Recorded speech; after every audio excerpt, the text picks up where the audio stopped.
afternoon, everybody. This is Joanne Hennig from Photo Art Pavilion, and this is the J&J Photo Art Marketing Cafe for the month of June 2024.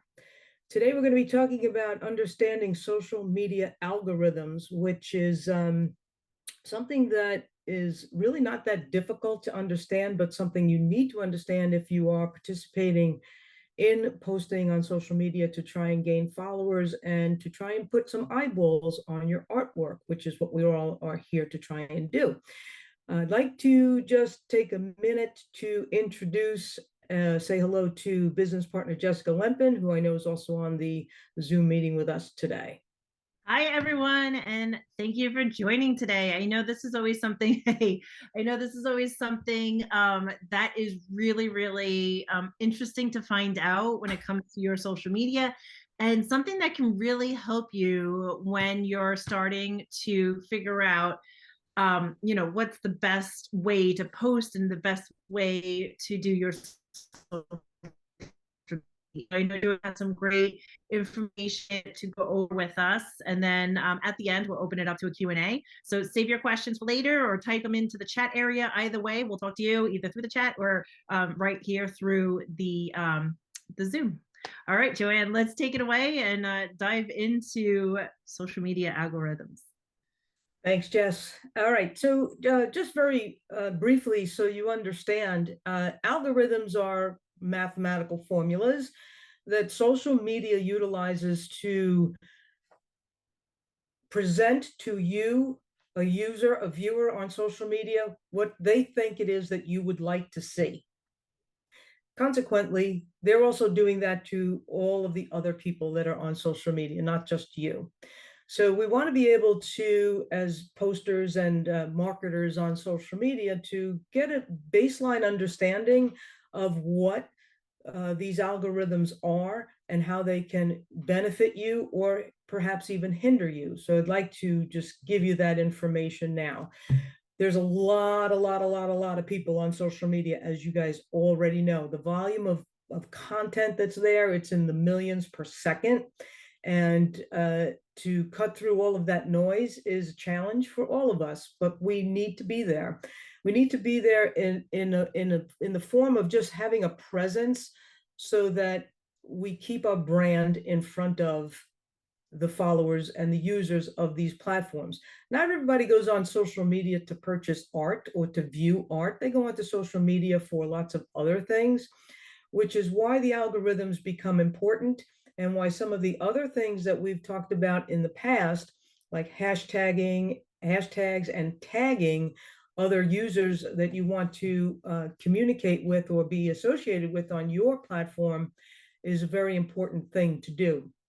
So we want to be able to really give your feed the ability to maximize the ability to see things that you want to see, but we also want to be able to get your posts in other people's feeds. So that's the challenge that we want to try and reach going forward. So some of the key factors for Instagram, as far as how their algorithm works. First of all, first and foremost, this is probably easy for you to understand, but Instagram does prioritize posts that receive high engagement, such as likes, comments, shares, and saves. The more interaction your posts get, the more likely it is to be shown to not just the audience that is already engaged with you, but beyond that audience, to broaden that reach. So the challenge is going to be to bring more likes, comments, shares, and saves to your posts. That engagement helps pepper your posts into new feeds, existing feeds, and new feeds.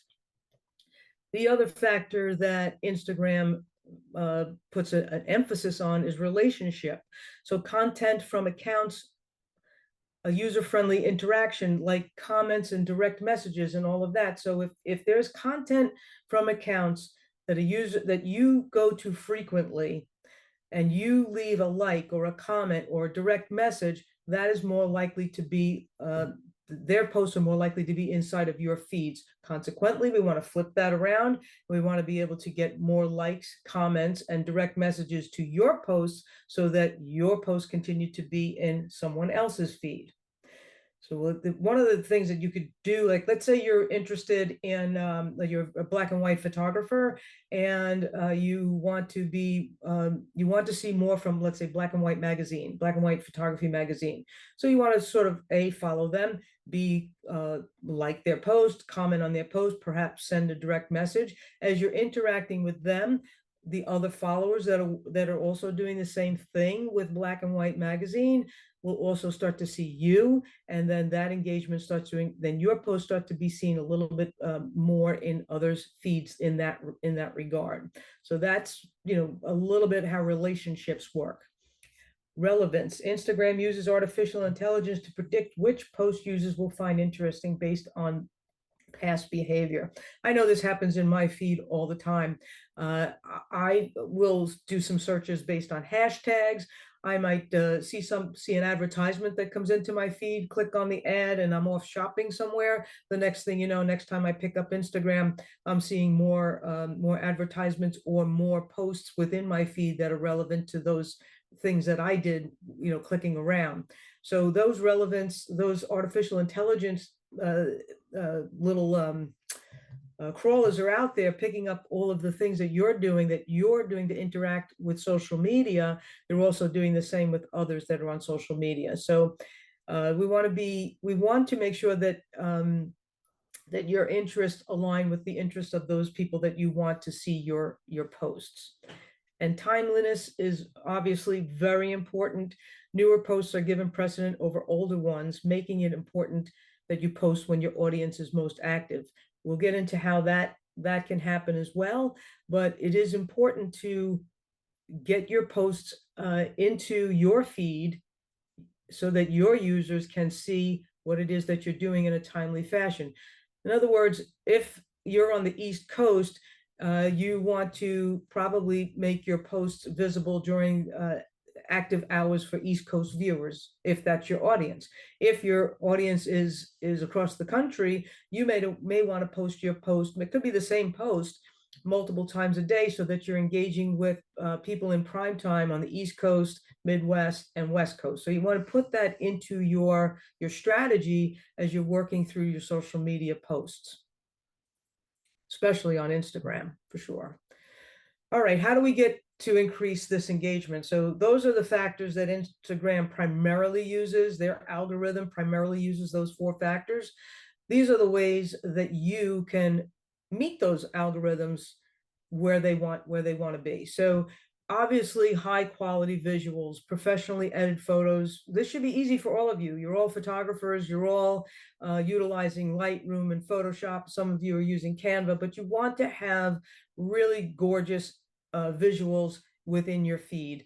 That is going to attract eyeballs. Whether someone's following you or not, or they stumble upon you, if they see something that's visually appealing, they're more likely to stop and like it, which is an engagement, or they're more likely to comment on it, which is an engagement, or they might also send you a direct message, which is an engagement. So those are the things with the high quality visuals that are going to enhance your images being engaged upon and then appearing in other people's feeds.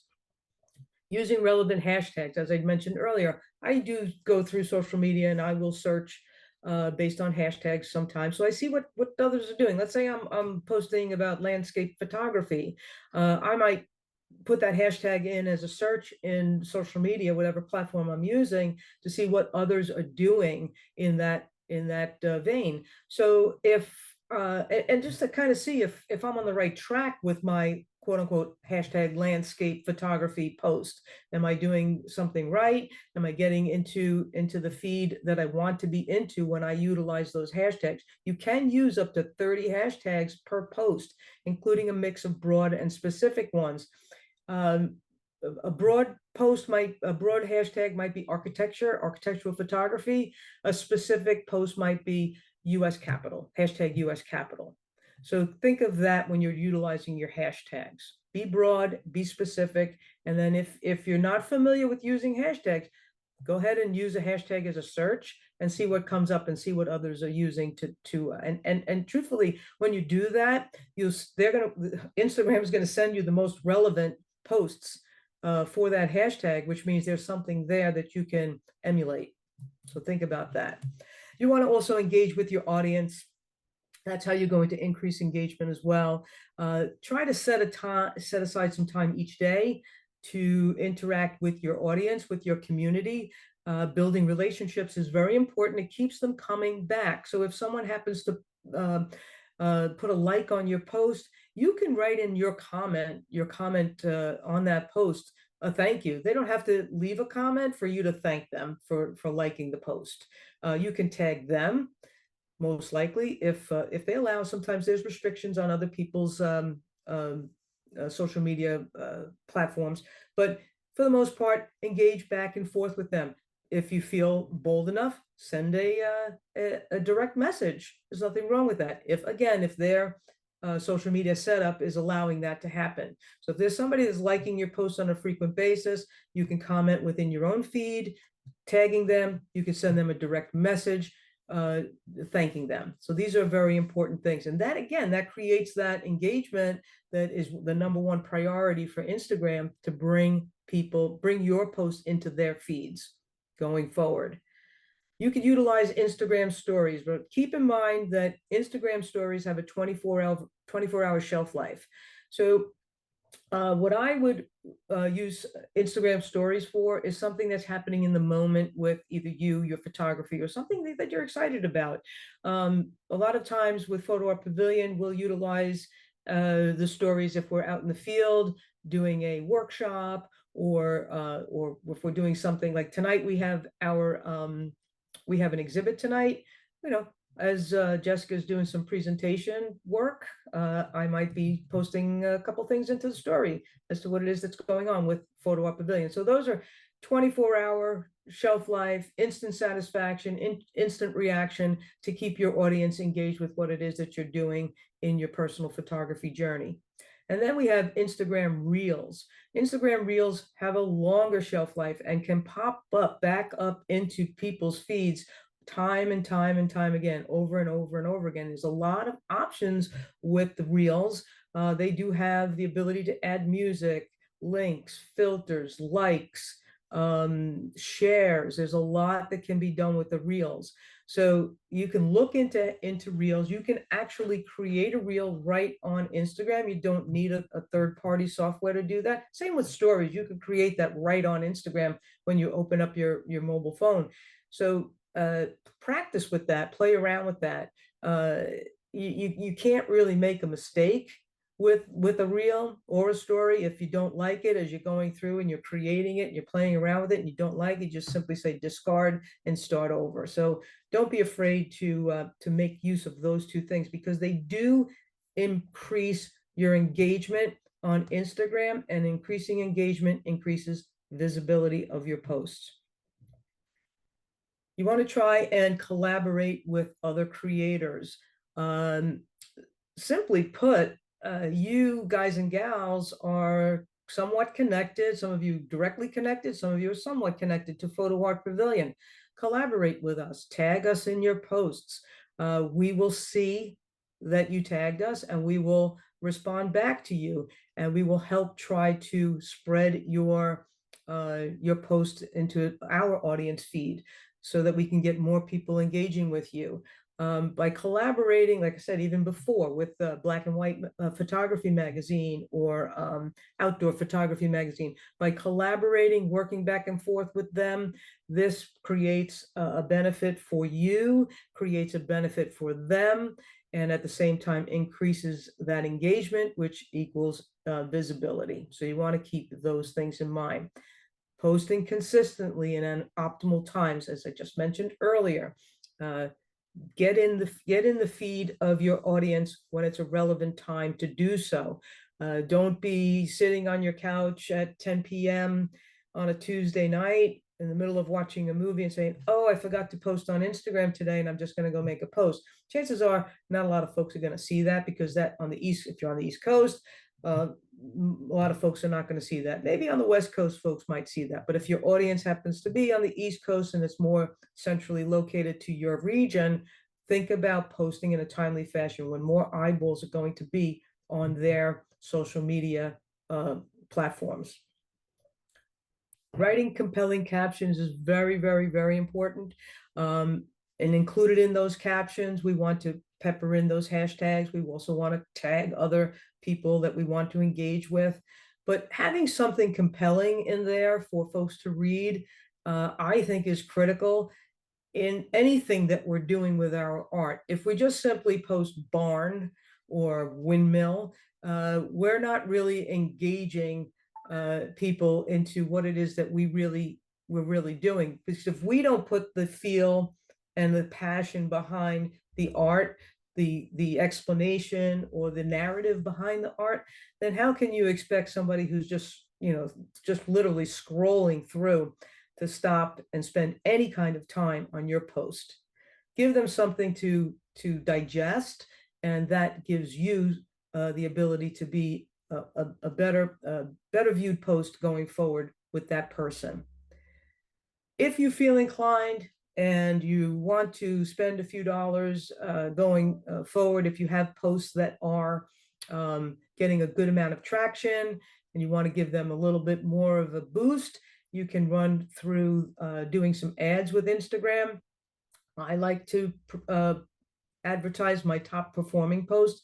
If I have a post that's getting a lot of traction, I might run an ad on it, add a promotion to it or something along those lines to give it a little bit more traction. When I'm doing that, people that see the ad, people that like the ad, people that click on the ad and move forward with either going to see the art piece on my website or going forward with other engagement, that again helps move things forward. Helps move things forward with being more visible on social media, and you're feeding the algorithm what it wants to be fed. All right, so let's take a breath. Let's get the pretty picture. I just want you, I mean, I love that I throw all this information at you guys and gals, and you're probably sitting there feverishly writing some notes. So I want to just give you a chance to look at something and be peaceful and relax. We've got a little bit more to talk about going forward. Also, notice how the video caught your attention. We'll get into that.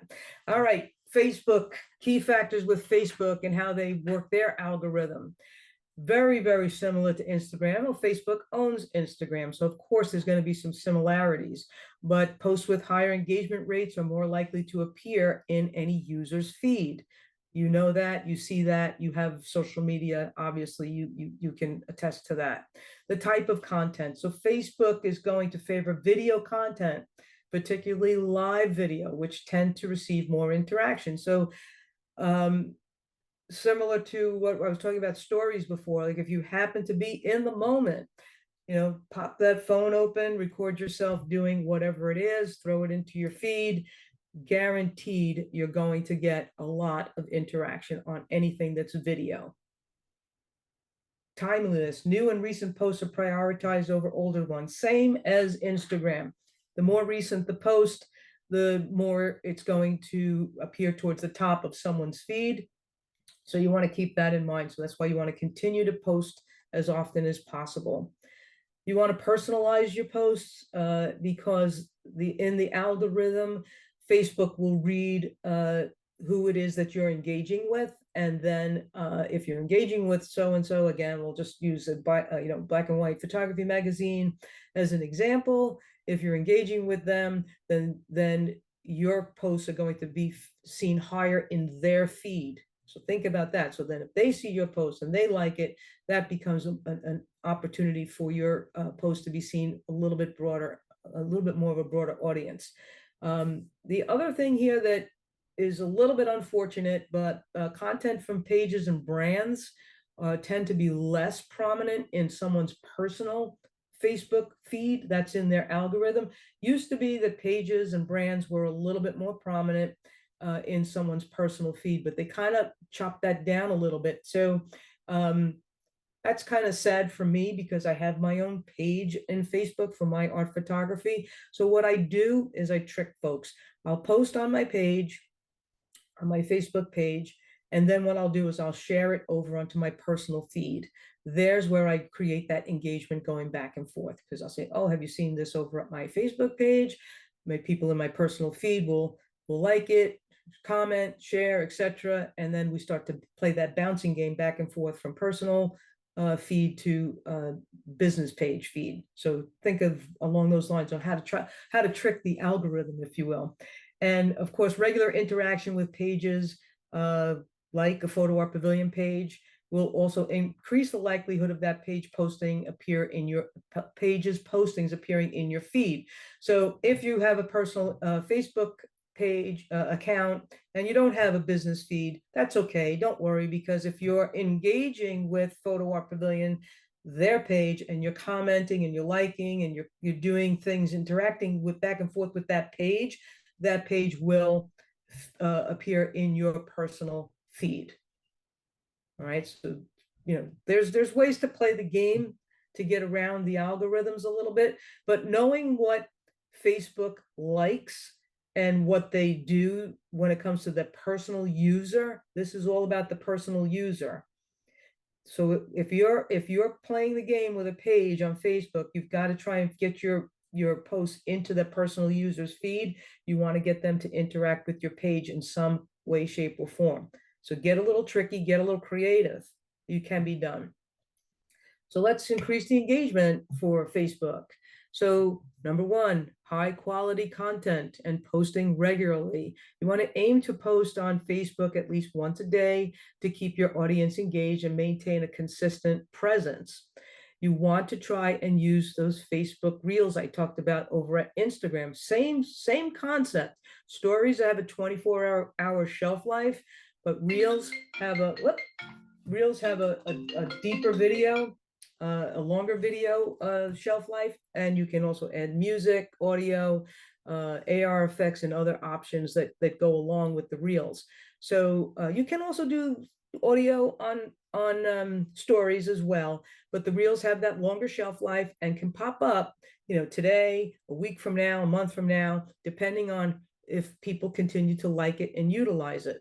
I've had reels that I've posted that will come back into my feed, months later, because somebody new saw it, found it, liked it, and now all of a sudden it's relevant again. So consider working on reels with your Facebook for, to increase your engagement. You want to also have the engaging visual content. You could use tools like Canva, or as I mentioned before, Photoshop, Adobe Lightroom, Photoshop, etc., to create those really professional looking visuals. Once again, if something is visually appealing, and we are artists and we're in the art business, of course, we're going to want to try our very best to have the most visually appealing posts in our feed.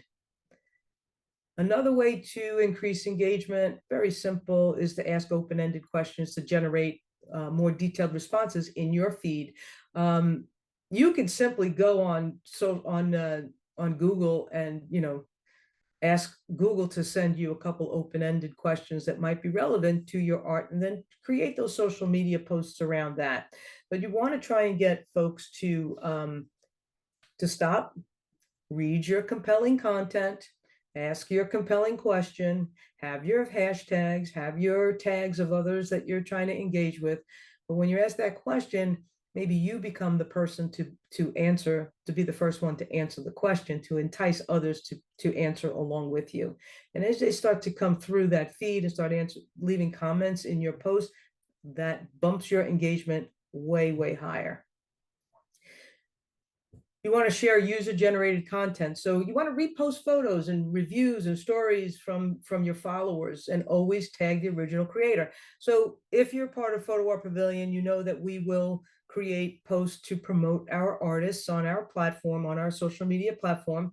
If you see that we've done that, if we've promoted you, it's the best thing you can do is grab that post and share that into your feed, into your stories, into your reels, however it is that you want to do that. But regenerating content helps you solidify that relationship, going back and forth, and also helps you just have what I call free content. If Photo Art Pavilion is creating the post and we're tagging you, and we've already written the compelling content, the hashtags and so forth and so on, all you need to do is hit the share button, put that into your feed. That's free content for you. So make use of that. Using Facebook stories is a great way too. Again, remember that 24-hour shelf life, but you can create interactive polls there. You can do questions, you can have fun stickers, you can add music. It's a fun way to interact with your audience by utilizing stories, but remember, it's very short shelf life there. You can participate in groups um, that align with your art or with your interests. Okay, if you're a black and white photographer, maybe you want to join a group that promotes black and white photography. If you're a landscaper, if you're engaged in lighthouses, whatever it is, there are Facebook groups to run the gamut, regardless of what it is that you're interested in. But participate in those groups with your work, post in there, add your work, add your comments, add all of that. But make sure that what you're posting in those groups is relevant to what it is that they're all discussing. You don't want to be putting a brightly colored abstract image inside a black and white photography group feed, because yeah, sure, it might get everybody's attention, but it also might get passed right by, because that's not what the others are there for. So be in line with what it is that those groups are discussing. Write those compelling captions. You could do short captions, long captions, whatever makes you feel comfortable. Uh, you could take the same image for the same post, well, I should say the same image, and create two posts, one with a short description and one with a long description, and see which one performs better. This is how you're going to build your benefit working with social media, knowing what it is that works for you. No two photographers, no two anybody on social media are the same. So play around a little bit with what it is that you're doing. Keep a little tally. I have a little notepad on the side of my desk, and I just, like, the old Roman numerals, I'll put a little scratch. I posted this, and I'll be like, oh, I got 8 likes on that one. I got 2 shares, and so forth. What is it that people are engaged with me, and try to replicate that going forward. And of course, promptly respond to anybody that sends you a message, that leaves a comment, that even if they like your post, if there's a way to communicate with them directly as they're communicating and interacting with you, that solidifies the engagement, and that solidifies the fact that your posts are going to most likely be repeated or seen. The newer stuff that you post are going to be seen in their feed going forward. Let's take a breath.